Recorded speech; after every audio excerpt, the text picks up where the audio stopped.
we are ready to go. Okie pokey.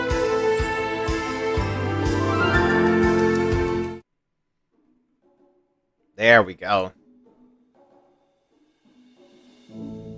I'm imagining you all can see and hear me quite well. For those of you who can't, I have now just picked up a blue mug, and I'm slowly sipping on some coffee.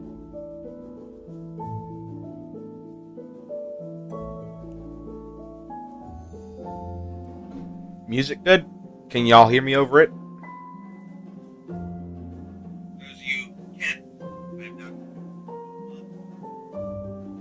Yep, sounds like it.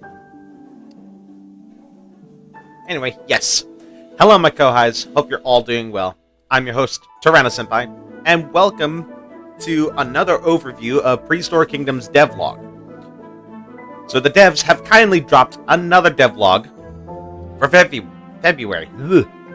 Sorry about that. I've just woken up. As you can tell, I'm still having my coffee, so there's that. Anyway, so throughout the month of February, we've been getting like teases of like baby dinosaurs. We've seen like the progress on the baby T-Rex. We've seen images of the baby woolly rhino and things like that. I think yesterday or the day before, they released the pictures of the baby Dilophosaurus, and oh my heart. I can't take much more. I can't take much more of the fluffy adorableness. Oh, I can't do it. But anyway, we're just going to go ahead and read through it, shall we?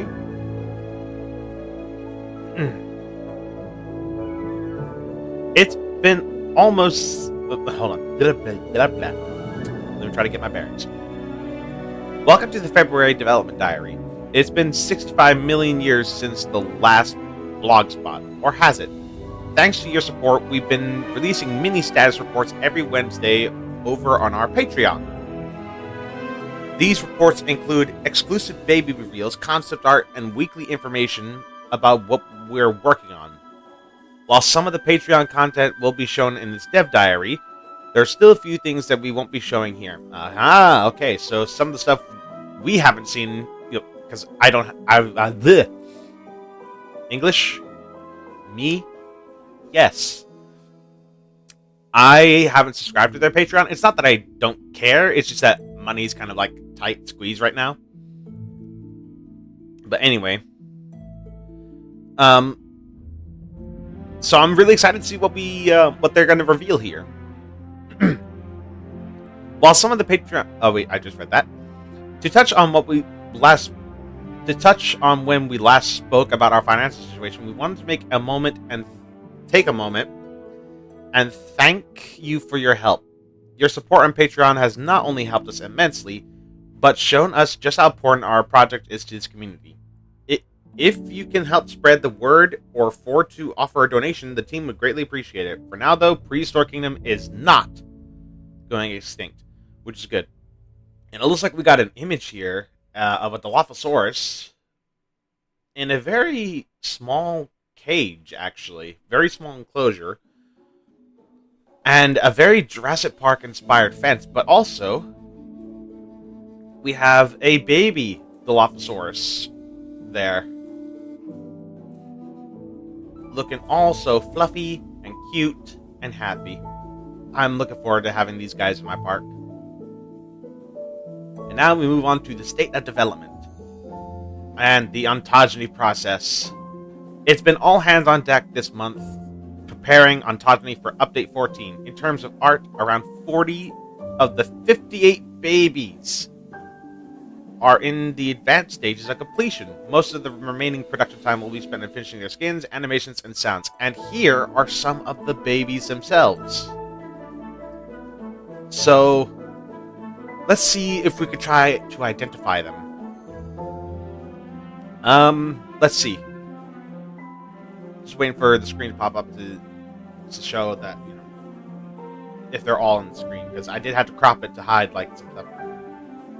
Oh, so the baby Velociraptor's kind of hidden, but that's okay. Let me just fix that real fast. Yeah. There you go.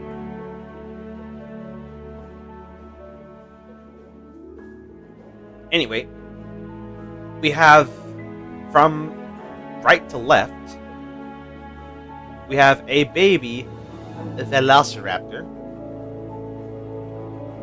which is also nice and puffy and fluffy. It honestly may give Prehistoric Planet's baby velociraptors a run for their money. A baby Dryosaurus, which is, oh god, it is heartbreakingly adorable. Again, nice and puffy and fluffy.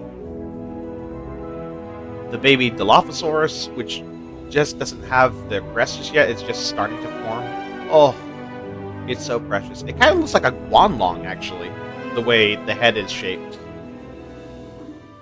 I'm imagining this is meant to be Triceratops prorsis?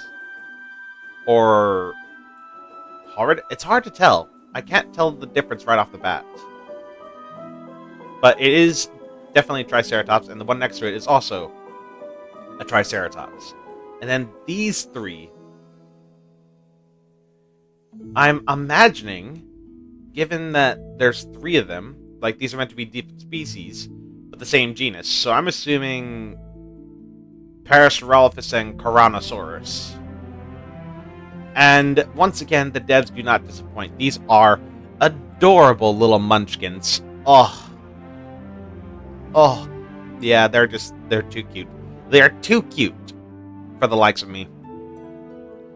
Little nubbin of a crest just starting to form. The big doughy eyes and the little baby coats. Well, coats. It's really skin. They're just so cute. And then, of course, the baby T-Rex that we've seen quite a lot now. I'm never going to get old of it, but it's there. And then in the background, we can see the baby mammoth and what looks like a Paraceratherium. I don't know why they're cropped out, but hey-ho. But this also gives us like a general size of what these things are going to look like when they come to the game. Very nice.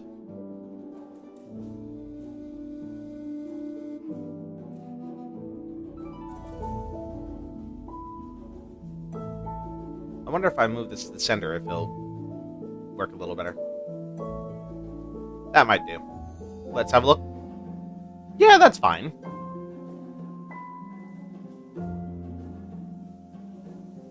On a technical state, every day presents a new challenge to overcome. Since we change the physical proportions of our animals as they grow, this has a huge impact on various animations like sitting and walking around. Our amazing programmers have been developing new tech to help support our seamless growth system, allowing us to correct limb inverse kinematics with age, reposition the vertical offset of young animals while resting, rolling, and sleeping, reproject root motion to better sync movement speed to their new leg lengths, swap between nav mesh sizes as animals get bigger, prevent animals from growing if a space is too small, and swap location and key animations as the animals age up.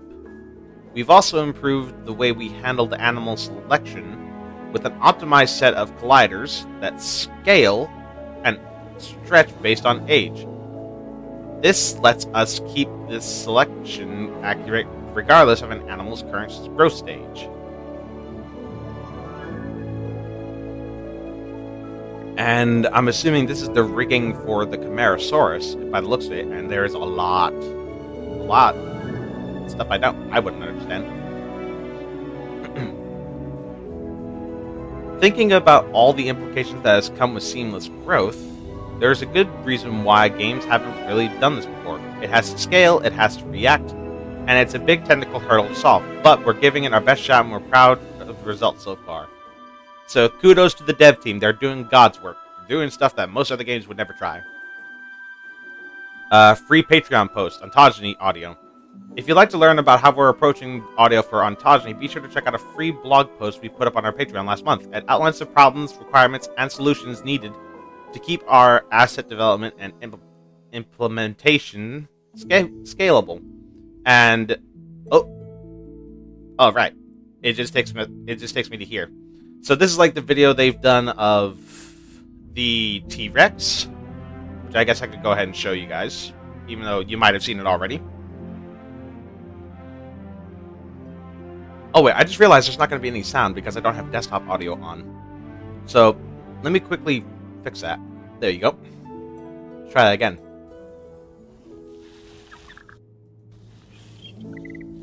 Yeah, very cute, Rolly. I'm pretty sure they're also redoing the sound effects for the T-Rex. So it doesn't sound as Jurassic Park-ified, I guess.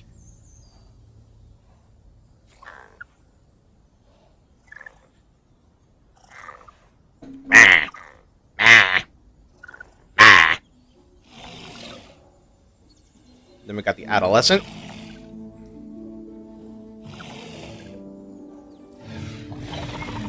The teenager.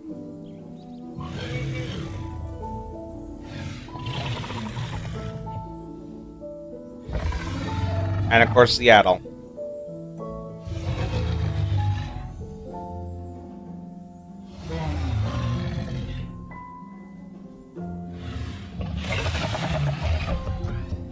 Very good. Very good. So yeah, it's just a basic sound overhaul and animation showcase, which is, oh, it's just gorgeous. I'm going to enjoy having baby Tyrannosaurs in my park. Anyway, and now we get on to the release window. Once we got an update 14 in a more playable state, we'll start to push early versions to the public testing branch. Hello, Hamnog. Interesting name. Welcome to the stream. Anyway, you can expect to hear more next month as we get close to update 14's release window in late April. So the window they're looking at is late April. It's kind of like soft confirmation. I wouldn't say it's exactly 100% confirmed that it's going to come out in April. But if that's the case, we don't really have much longer to wait. These devs, they're just a small team. It's an indie development team. They're doing God's work and in record timing as well. So honestly, if you guys aren't supporting this game in every way you can, come on. With how big this update is, we want to give ourselves some decent runway to ensure there aren't any babies missing from the update. It'll also be just in time for our early access anniversary. That is true. What a way to celebrate, too. Oh, the little baby. Okay, we have baby Paraceratheriums. Update 14, Baby Animals. This month, we were pleased to unveil even more babies. These are a handful of the animals already shown on Patreon. So if you can't wait for Update 14, go check that out. Up first is the massive Paraceratherium and its much smaller relative, Juxia. These little ones are almost like a baby rhino and tapir rolled into one with their little prehensile lips and big ears. Look at them! Look at them, they're so cute! Prehistoric Kingdom, what are you doing to me? Stop! Oh, and I think we got the two different species. We got this one here. I forget their names. But this is like the normal one, like this one. And this one has like the knobbly skin, like on its face. Oh my god, they're so heartbreakingly adorable. Devs, stop it. I'm gonna have a heart attack. These are too goddamn cute. Oh Lord, what have you done? Oh. They got like the big ears and like the big eyes. Ah! So... Oh, and this must be the Juxia. Yeah, look at that. It's so cute. It's like a little okapi with a tapir face. It's so... Oh, stop it. Stop. This is too adorable. My heart. Oh. It's too cute. I love baby animals. They're who doesn't like a baby animal? They're super cute. Anyway. Next up are the fan favorites Parasaurolophus and Tyrannosaurus. Each species has a unique pattern to help them transition into their adult coloration, making them quite distinct from one another. If you look closely, you can even spot a tiny nub on their head. So I was right. These are meant to be Parasaurolophus and Tyrannosaurus. And they are... Oh, why do you have to pose them like that?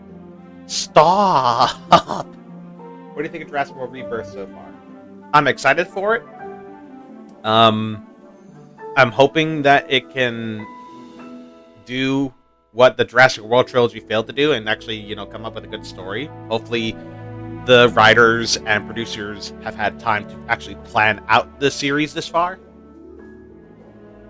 So we don't get another situation where Jurassic World was kind of supposed to be a one-and-done deal, but it made so much money, so they kind of had to make a sequel, and they didn't exactly plan for it. But yeah, these little guys. Oh, can we have a plushie of them, please? Can we have plushies of these dinosaurs? They are... Finally, the most scrungly one of all, Dinocaurus. We're gonna see a baby goose. We knew from the start that Dino simply had to have baby bird energy. Our artists looked at animals like juvenile pelicans, roseate spoonbills, and flamingos to find the perfect level of freak. What a funky fellow.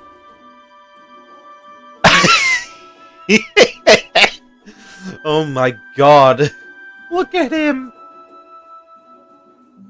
Look at him. His hump is like barely formed, and this just looks like a bird. It's so cute.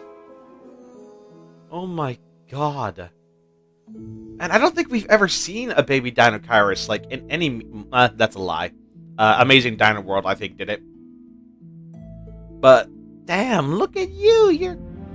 God! It's like a baby birdie! The devs weren't kidding, it's like a baby bird. Oh...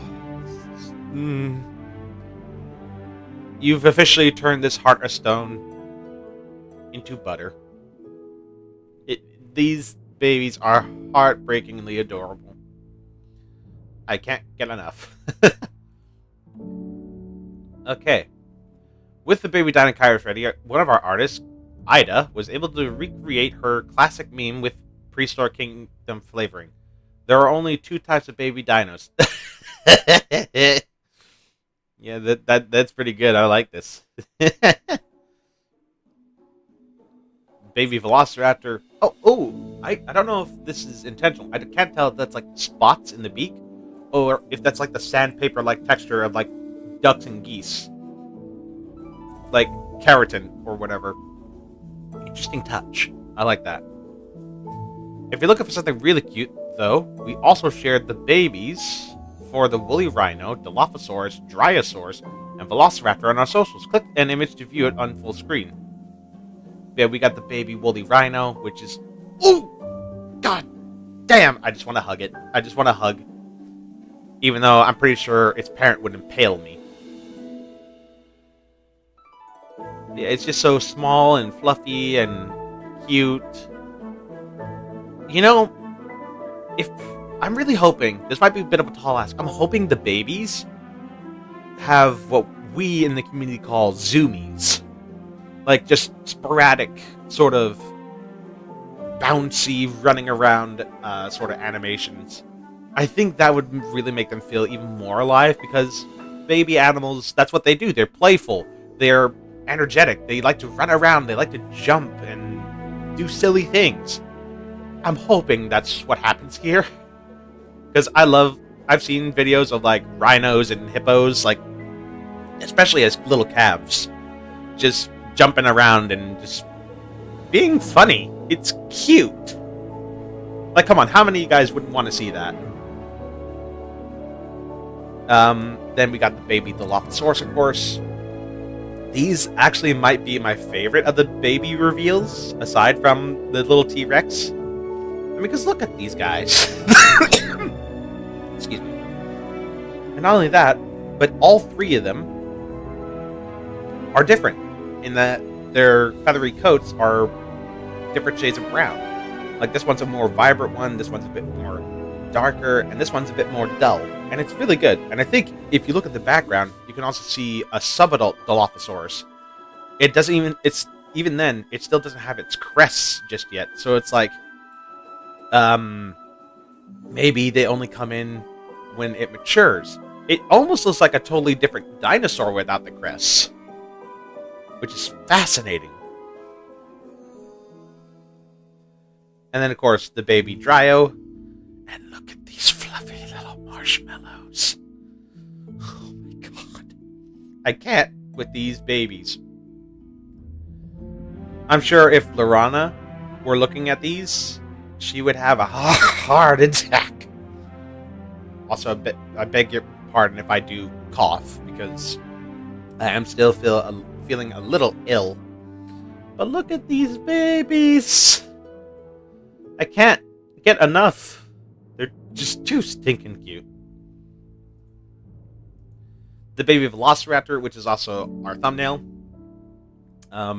Once again, you can see variations here. Like this one's more vibrant, this one's a bit more pale. Oh, I love this. And their feathers aren't even like fully developed yet. They're just like little rods sticking out of their wings. That's really cool. I don't know if that's how birds develop realistically, but it's a nice touch regardless. Oh, and we got an animation of like a baby Velociraptor jumping. And again, you can see like their wings aren't like fully developed, or their tail fans. It's just like rods sticking out. Really cute. I love these guys. They're oh so cute. We've also refined the Megalosaurus fawn since its reveal earlier in the month. There are some fur fixes that we still need to make, but it looks more like a young deer now. Thank you for your feedback. And then, of course, you know, we got the little Megalosaurus fawn. Yeah, that does just look like a typical baby deer. You know, with the spotted patterns and the overall big eyes, big ears, short face. It is oh so cute. We got another one here with two fawns. And again, it is very cute. Very, you know, deer-ish. I mean, I guess that's kind of the point. These are deer. Oh. And then, of course, we have a fawn right next to a big buck, Megalosaurus. It is so tiny.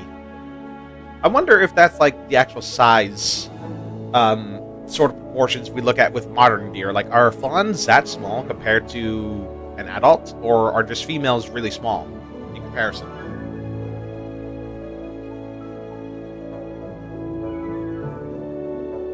I don't really know much about prehistoric mammals. I only really know dinosaurs, for the most part, and even then my information is spotty at best.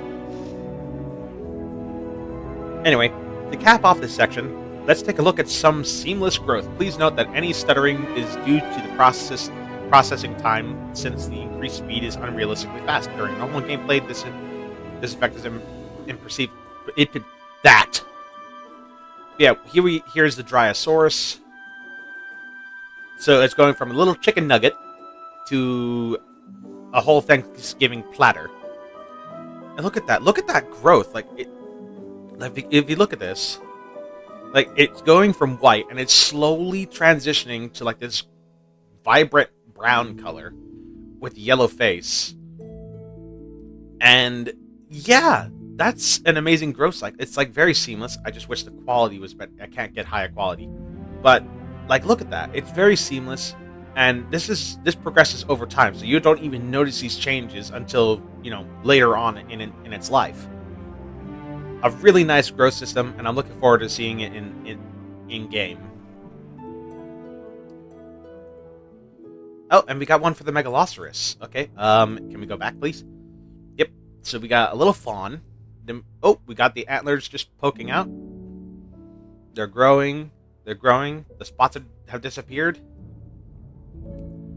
Yeah, look at that. And then we get like a fully grown Megalosaurus. Its antlers are still growing.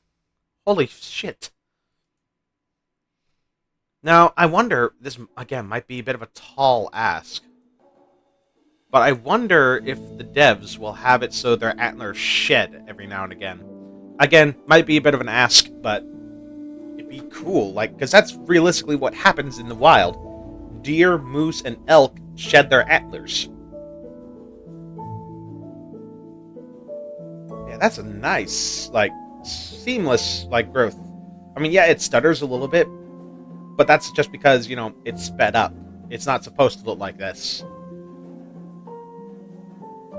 Oh, and we got Dilophosaurus.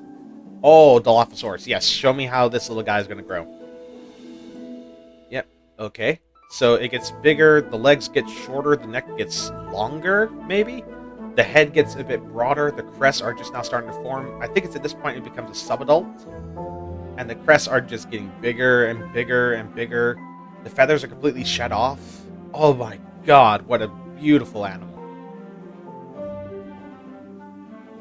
Like, I'm probably missing some key details, but look at, like, look, pay attention to that crest. Like, it's gone from, like, a dull brown, and its colors are starting to go in. Oh my lord. Oh, man. Jurassic World Evolution and Evolution 2 wish they could have something like this. Anyway.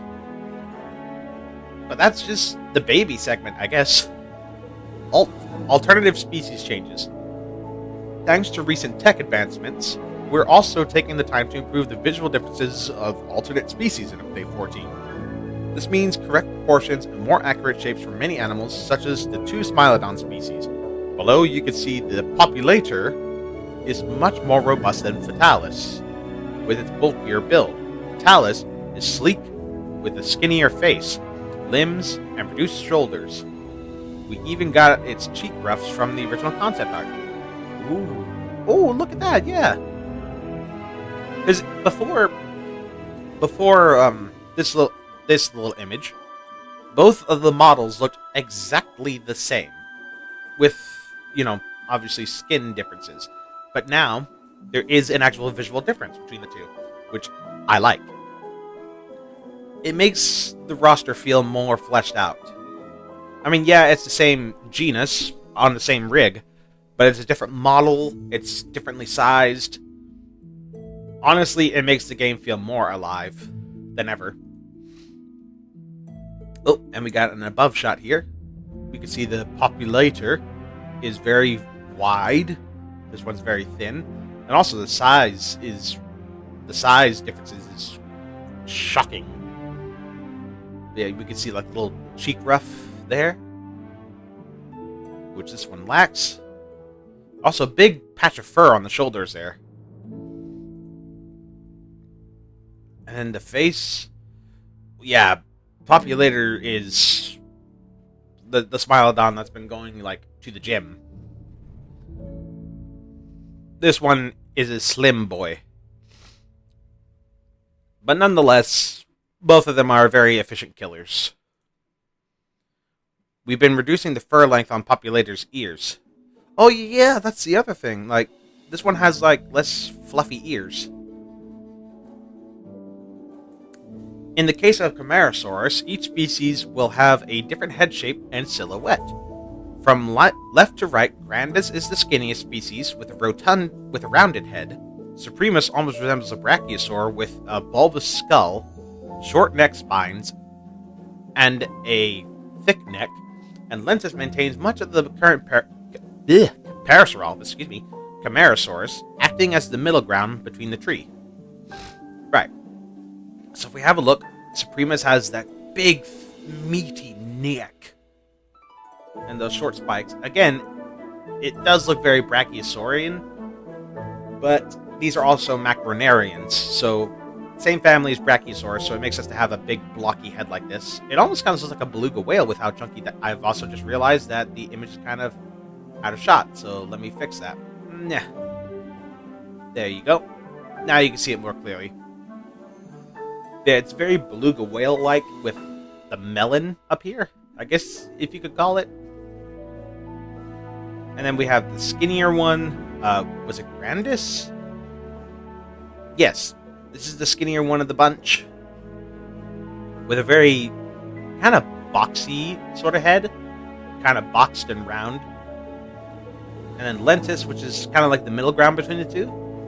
Because it still has like the rounded head, but also has like the beluga melon.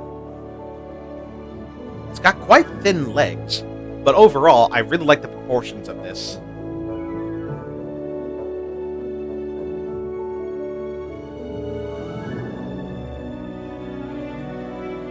Yeah, overall, these are great Camarasaurus designs. Looking forward to seeing them. Oh, and we get even more. Another look at them, like from just their heads. Look at that. It's much more noticeable now. Because, like, this is more... This has more like a gentle slope. This one has a very abrupt sort of slope. And this one is kind of like... flat. And then droops down. Before coming to, like, this area here. I don't know if that's keratin or if that's just, you know, skin. And just goes... Whoop, just like that. Very nice, like, visual differences. It's very subtle. But I appreciate the extra mile the devs are going to make them different. Of course, you can expect similar changes for all the other alt species like the Parasaurolophus, Pachyrhinosaurus, and others. Some changes may be less extreme than others, but the team is excited to get these animals feeling more unique. And first-person mode. Since we initially revealed the prototype last month, we've seen a lot of great comments about this feature. We're happy to say that not only is first-person mode now functionally complete, but we even had time to sneak in a few object interactions too. While running around the park, players will be able to sit on benches, swap between seats, look through binoculars, and open-close gates to enter habitats. Any music that's currently playing will also be given a radio-like effect. Ooh. Can I look? Let's have a look at this. Oh. This is fascinating.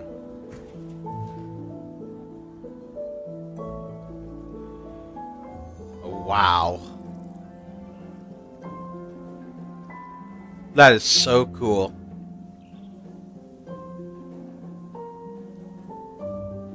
And you can use the binoculars. Oh my god. This is awesome.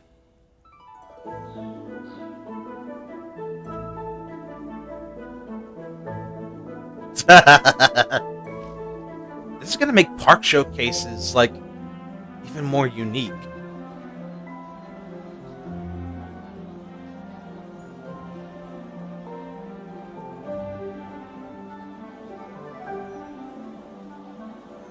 This is so cool. Like, Jurassic World Evolution 2 did this as well, but that was like bare bones. This is on another level. You can... Wow. I really like this. I like this a lot. Eventually, we'd like to include some simple park management gameplay, make animals respond to the player in first person.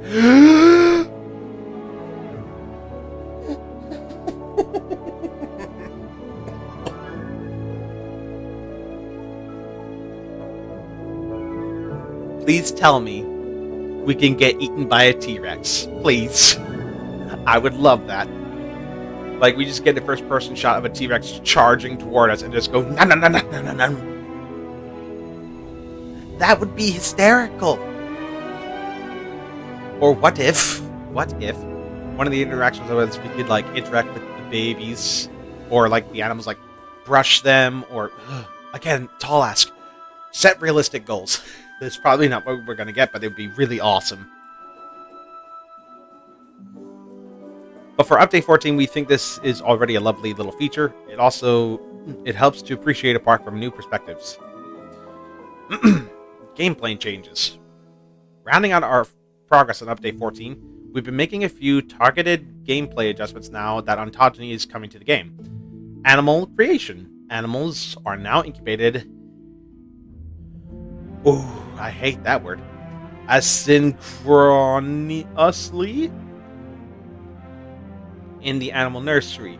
I'm not looking that up. This means that... Excuse me. This means that rather than waiting for one after another, all incubating animals will progress at the same time. Will likely lengthen adult incubation times a little to compensate, but it definitely feels better than to have a group of animals be ready together. That I feel like is much better. The base appeal of an animal has been rebalanced so that it's calculated on an animal's current mass and perceived popularity. This will help make things a little more objective when it comes to balancing, as we previously made the numbers based on vibe. As a side effect, base appeal now slightly varies for each individual due to their appearance and mass. A small adult T-Rex will be slightly less appealing than a large one, for example. So, if you're not Big Chungus, you're not going to be as popular with your T-Rex. Excavation system. Widespread animals such as the Montosaurus regalis and various mammals now can be found in multiple dig sites. Excavation progress will be carried between all the other dig sites a species is present in. We're also looking to retune excavation costs and speeds to make them feel more like a long-term investment. And staff dispatch improvements. The way staff are automatically assigned to tasks have been improved to hopefully make job completion more reliable. Back to work, slackers. And that's all of Update 14. Hopefully there will also be some bug fixes, because I've noticed quite a few. That's kind of why I stopped doing speed builds for a little while. I'll obviously get back to it. And then, the future. Paleobotany. To wrap up this dev diary, let's take a look at some of the other paleo plants that we worked on. As a reminder, don't forget that paleobotany will be coming after Update 14. Below you'll find a coastal biome conifer from throughout the Mesozoic. Elatides? Elitid? I don't know. This tree will come with a bunch of variations, including one that splits off into two trunks. So this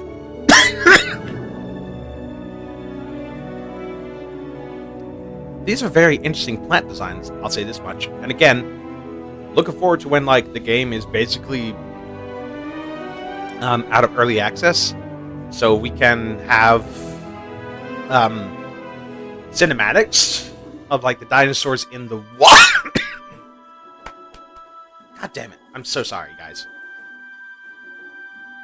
So we can have dinosaurs in the wild, make little documentaries. That would be really cool.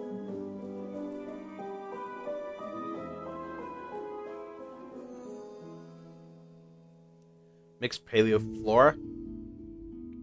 Non-final coloring. Again, looks really nice, really natural. Next up are two scrubwood plants from the Jurassic. Hemerelia and Corylipteris. We think these two go well together, giving off an arid, somewhat alien vibe. Definitely. They look very frilly by nature. Now look at all this. This is insane. This is madness. I'm looking forward to seeing how the dinosaurs will interact with them. Because, I know for a fact they're going to eat these. This looks like a bush sort of plant that, hangs on the ground. Very nice. Love the detailing on these. Oh, God. Look at all this. That's a buffet right there. Finally, here's a quick look at one of the oldest plants in the world, the cycad. This family has been around since the Permian, almost 300 million years ago. Despite this, many species can be found all over the world today.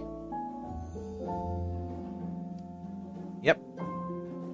That's all too familiar to me. Definitely looking forward to seeing these in my park. And then community spotlight. We got a Tiktaalik and a Torvosaurus, along with, I'm assuming, one of the players in the game. Nigel and a Tiktaalik, I'm assuming inspired by the Prehistoric Park scene where he picks up the swamp monster. Oh, someone's repainted their I'm guessing PNSO and Montosaurus to look like the one from Prehistoric Kingdom. Very good. Anyway, thank you for reading February's Dead Diary. We'll be back again at the end of March for our next diary. Each week until then, though, we'll continue posting on our Patreon to provide small status updates as we continue to work on Update 14. Until next time, the PK Dev Team. Excuse me. So yeah, guys, that has been February's Dev Diary. A lot of good stuff. We got, you know, an early look at some of the new babies. We got to see new models of the baby dinosaurs. Replying from a person got here. I'm one of the devs who wrote this post. Thank you for covering our game. Oh, well, no problem. A bunch of us have been watching. Aw. Well, thank you. Thank you so much. You guys are doing God's work. Just want to say that. You guys are doing amazing. Keep it up. But, a lot of good stuff here. I love the new baby creatures they've shown off. Especially the Dilo. That, I just want to hug it. Want to squeeze it. It is so cute. We got a look at the baby Dinosaurs. I've never seen that before. New models for the Camarasaurus and Smilodon. All good stuff. All really good stuff. But yeah, that has been the February 2025 devlog. We'll obviously be coming back in March to check up on the progress then. But for now, the future of the game is looking bright. Again, excuse me. Very excited about this. So, yeah, that's going to be it. If you enjoyed it and you're looking forward to more coverage of Prehistoric Kingdom, leave a like, subscribe, hit the notification bell so you don't miss anything new. All my links are in the link tree in the description down below. And until next time, this is Tyrannosaurus signing off. Alrighty then. Take care now. Bye-bye then.